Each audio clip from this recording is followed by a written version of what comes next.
Israel और Hezbollah के दरमियान लड़ाई का दायरा फैल गया। इसराइली जारहियत के जवाब में हिजबुल्लाह का नए और दूर तक मार करने वाले मिसाइलों का पहली बार इस्तेमाल।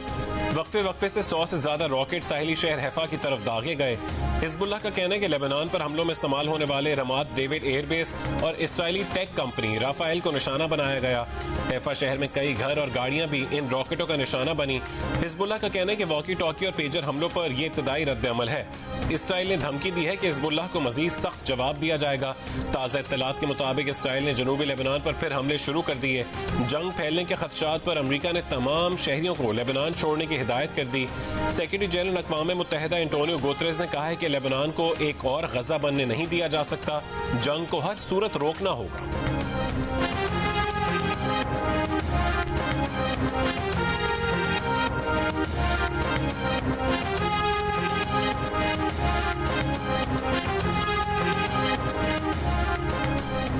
पंजाब की सीनियर वजीर मरियम औरंगजेब ने कहा है कि इसराइली अखबार में शाया मजबूर ने बानी पीटीआई के दोगलेपन और तजादात को बेनकाब कर दिया है। यरूशलेम पोस्ट में शाया होने वाले मजमून में बानी पीटीआई को ऐसा हम ख्याल लीडर करार दिया गया है जो इसराइल से ताल्लुकात मामूल पर लाना चाहता है। मरियम औरंगजेब ने जो मजमून सोशल मीडिया पर शेयर किया है उसमें कहा गया है कि बानी पीटीआई एक ऐसे अमलीयत पसंद लीडर हैं जिनसे इसराइल से मुतालिक पाकिस्तान की देरीना पॉलिसी में तब्दीली की तवक्को की जा सकती है। मजमून में मजीद कहा गया है कि अगर नवंबर के अमरीकी इलेक्शन में डोनाल्ड ट्रंप कामयाब होते हैं तो ट्रंप के पहले दौरे सदारत में तय पाने वाले अब्राहम कार्ड में मजीद वुसअत आ सकती है। यरूशलेम पोस्ट में ये मजमून लिखने वाले हैरी रिचर बरतानवी पार्लियामेंट के इसराइल नवाज रुकन के मुशीर और कई किताबों के मुसन्निफ हैं।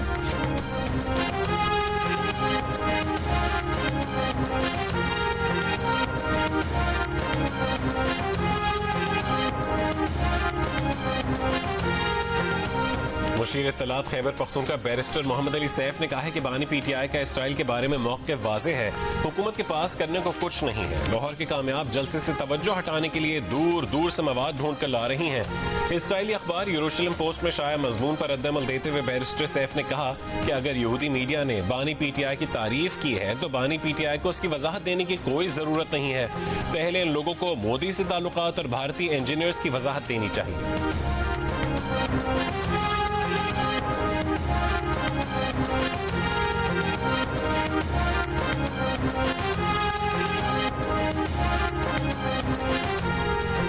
कराची, इस्लामाबाद, लाहौर, कोयटा और पेशावर समेत मुल्क भर के सरकारी और निजी मेडिकल और डेंटल कॉलेज और जामियात के MBBS और BDS दाखिला टेस्ट मुख्तलिफ जगहों पर बेइंतजामी की इत्तलात। 1,67,077 उम्मीदवार 18,000 से ज्यादा नशिस्तों के लिए इम्तिहान दिया। कराची में MD कैट का पर्चा मुबैना तौर पर शुरू होने से पहले लीक हो गया। ज़राए का कहना है कि पर्चा रात 12 बजे लीक हुआ। डाउ इंतजामिया ने वायरल पेपर को बेबुनियाद करार देकर मुस्तरद कर दिया। Pakistan medical and dental council के MD कैट में शफाफियत और निगरानी यकीनी बनाने की हिदायत थी। उम्मीदवारों को नकल करने पर सजा दी जाएगी। PMDC का इंतबाह। सदर PMDC नौशाद अहमद शेख का कहना है कि इम्तिहानी मराकज़ की निगरानी के लिए जदीद सर्वेलेंस टेक्नोलॉजी इस्तेमाल की गई।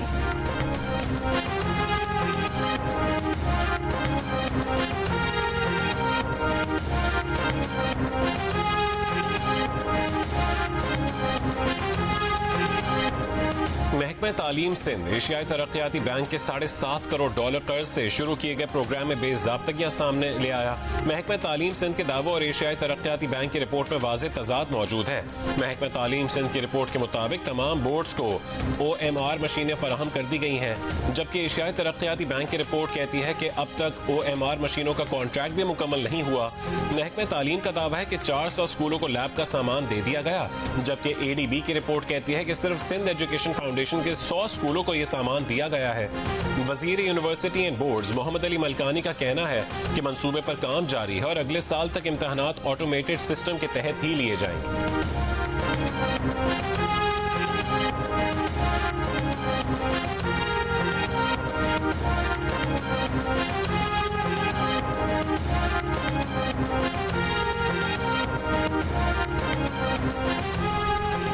यूरोप के के करीब दहशतगर्दों के हमले में शहीद ATF एहलकारों की तादाद 3 हो गई।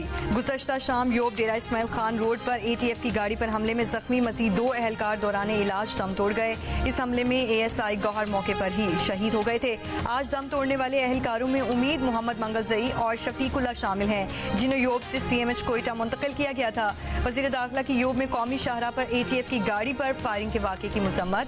शोहदा के लवाहिकीन से इज़हार ताज़ियत, कहा कि दौरान ड्यूटी शहादत का आला मर्तबा पाने वाले एहलकारों को सलाम पेश करते हैं। गम की घड़ी में सोगवार खानदानों के साथ हैं।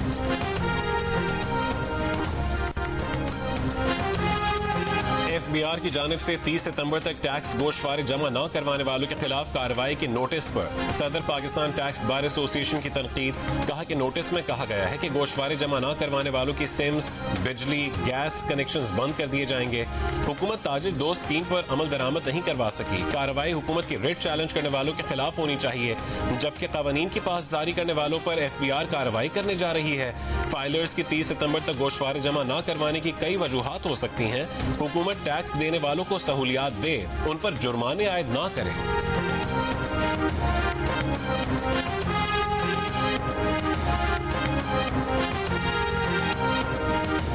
चीनी एक्सपोर्ट करने की इजाजत ना दी तो बैंकों के कर्ज अदा नहीं कर सकेंगे। पाकिस्तान शुगर मिल्स एसोसिएशन ने मजबूरी बता दी। स्टेट बैंक के नाम खत में शुगर मिल्स एसोसिएशन ने कर्ज की अदायगी के लिए मजीद 3 माह की मोहलत मांग ली।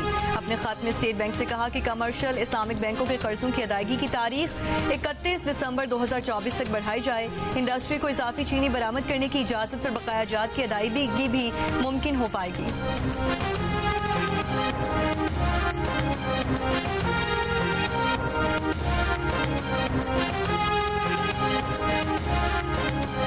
जमीयतुल उलमा इस्लाम फे के सरबराह मौलाना फजलुर रहमान की कराची आमद। मुल्तान में सहाफ़ियों से गुफ्तगू में कहा है कि वो जमहूरी अमल में गिरफ्तारियों के खिलाफ हैं। सियासी इक़्तिसादी अमन व अमान से मुतालिक कमजोरियाँ हैं, इत्मीनान का माहौल नहीं है। आईनी बहरान पैदा करने की कोशिश की गई, जिसका जो इख्तियार है वो अपने हुदूद के अंदर काम करे तो अच्छा है। अदलिया, ब्यूरोक्रेसी और पार्लियामेंट समेत तमाम इदारे अपनी आईनी हुदूद में रहें।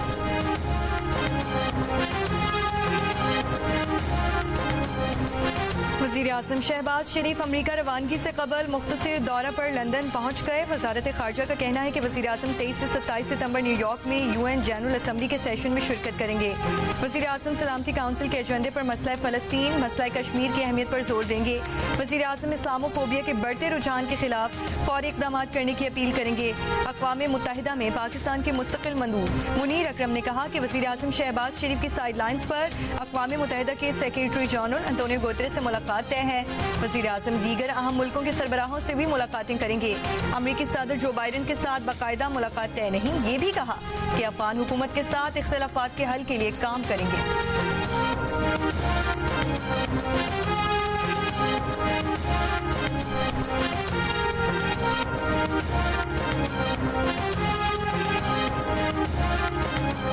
कराची में साहिल शुक्र हाईवे नॉर्दर्न बाईपास पर RRF के पुलिस एहलकार मुबैना तौर पर बस ना रुकने पर इंटरसिटी बस पर फायरिंग कर दी। फायरिंग से बस का टायर फट गया, कोई जानी नुकसान नहीं हुआ।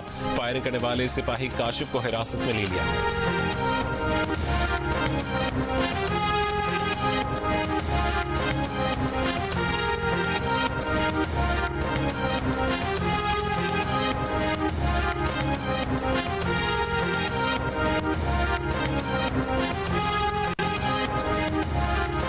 कोयटा के फातिमा जिन्ना अस्पताल में जेरे इलाज कांगो का मरीज इंतकाल कर गया। मरीज को गुज़श्ता रोज तशवीशनाक हालत में अस्पताल लाया गया था। बलूचिस्तान में रवा साल कांगो से 9 अफराद जाँ बहक हो चुके हैं।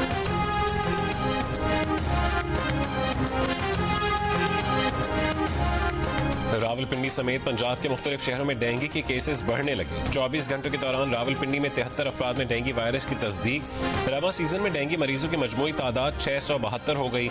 119 मरीज मुख्तलिफ अस्पतालों में जेर इलाज हैं। इस सीजन में शहर में डेंगू से 4 अमवात रिपोर्ट हो चुकी हैं।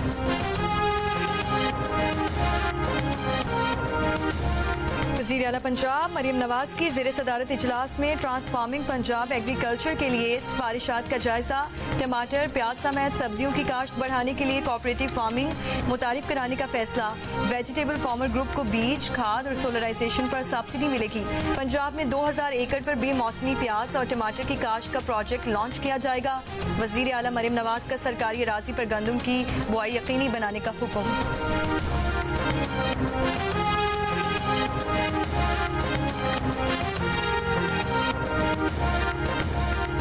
चीफ जस्टिस काजी फाइज ईसा ने मखसूस नशिस्तों के केस में अक्सरियती जजेस की वजाहत पर रजिस्ट्रार सुप्रीम कोर्ट से जवाब तलब कर लिया।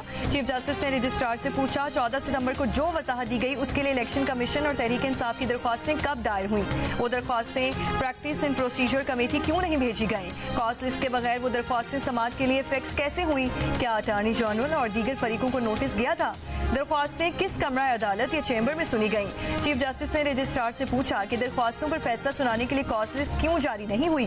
ऑर्डर सुनाने के लिए मामला कमरा अदालत में क्यों फिक्स ना किया गया। चीफ जस्टिस ने ओरिजिनल फाइल और ओरिजिनल ऑर्डर रजिस्ट्रार ऑफिस में जमा हुए बगैर ऑर्डर अपलोड होने पर भी सवाल उठा दिया। पूछा ऑर्डर को सुप्रीम कोर्ट वेबसाइट पर अपलोड करने का हुक्म किसने दिया था। 14 सितंबर को इलेक्शन कमीशन के वजाहत मांगने पर सुप्रीम कोर्ट के 8 जजेस ने 12 जुलाई के फैसले को गैर मुबहम करार देकर फौरी अमल दरामद का हुक्म दिया था। 12 जुलाई को मखसूस नशिस्तों के केस में सुप्रीम कोर्ट ने 8-5 के अक्सरियती फैसले से मखसूस नशिस्तें पीटीआई को देने का हुक्म दिया।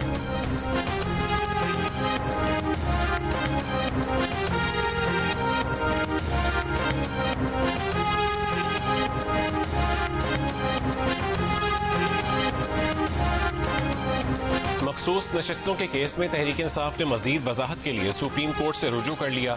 इलेक्शन कमीशन को स्पीकर के खत पर वजाहत की इस्तदा कर दी। दरख्वास्त में कहा है कि अदालत वाजे करे कि इलेक्शन एक्ट में तरमीम का इत्तलाक 12 जुलाई के हुक्म पर नहीं होता। इलेक्शन तरमीमी एक्ट 12 जुलाई के मुख्तसर फैसले पर असरअंदाज नहीं होता। स्पीकर कौमी असम्बली और स्पीकर पंजाब असम्बली के इलेक्शन कमीशन को खतूत दुरुस्त कानूनी पोजीशन वाजे नहीं करते। दोनों असम्बलियों के स्पीकरों के खतूत का 12 जुलाई के मुख्तसर फैसले पर कोई असर नहीं पड़ता।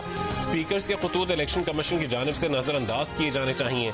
मामले के ज़ेर इल्तवा होने तक इलेक्शन कमीशन को किसी भी जमात को मखसूस नशिस्तें अलॉट करने से रोका जाए।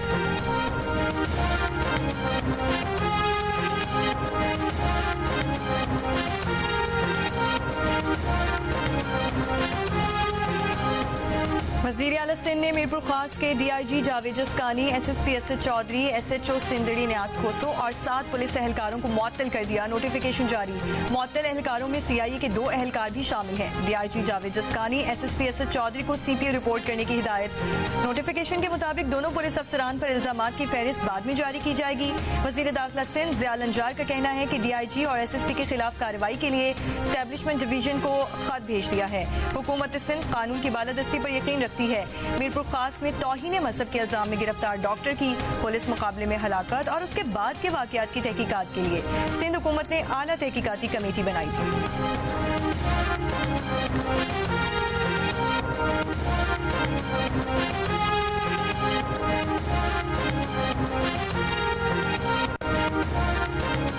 ईरान में कोयला कान में गैस धमाका, जहां बहक अफराद की तादाद 51 हो गई। सरकारी टीवी के मुताबिक धमाके के वक्त कान में 69 कानकन मौजूद थे।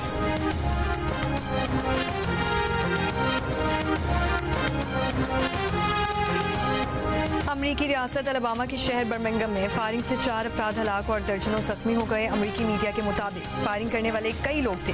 हलाक अफराद में 2 औरतें, 2 मर्द भी शामिल।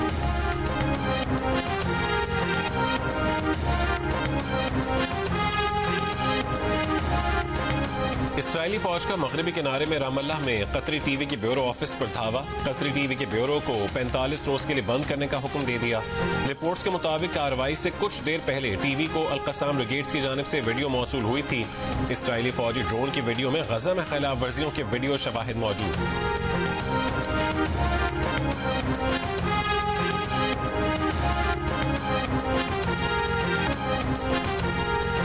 रूस का तवील फासले तक मार करने वाली यूक्रेन के 6 नेपच्यून मिसाइल तबाह करने का दावा। रूस के चरकासी इलाके में यूक्रेनी फौजी इमारत, असलहे के गोदाम पर बमबारी।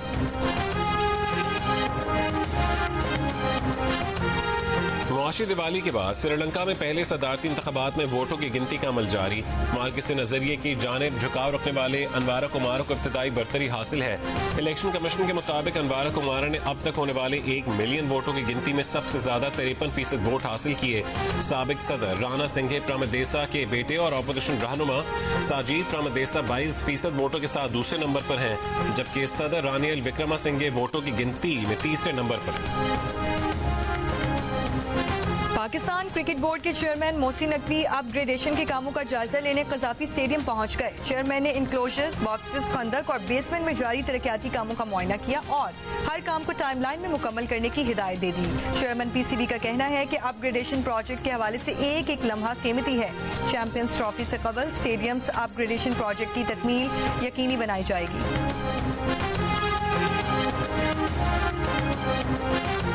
पाकिस्तान क्रिकेट को बुलंदियों पर ले जाने के लिए हिकमत अमली क्या होनी चाहिए? कोचेस, सीनियर प्लेयर्स और बोर्ड हुक्काम कल सर जोड़कर बैठेंगे। Chairman PCB Mohsin Naqvi, head coaches Gary Kirsten और जेसन गिलेस्पी के साथ बाबर आजम, शान मसूद समेत 9 एलीट प्लेयर्स का कनेक्शन कैंप कल लाहौर में होगा। मोहसिन नकवी का कहना है कि कनेक्शन कैंप पाकिस्तान क्रिकेट की साबिका शान को बहाल करने की जानिब अहम कदम है।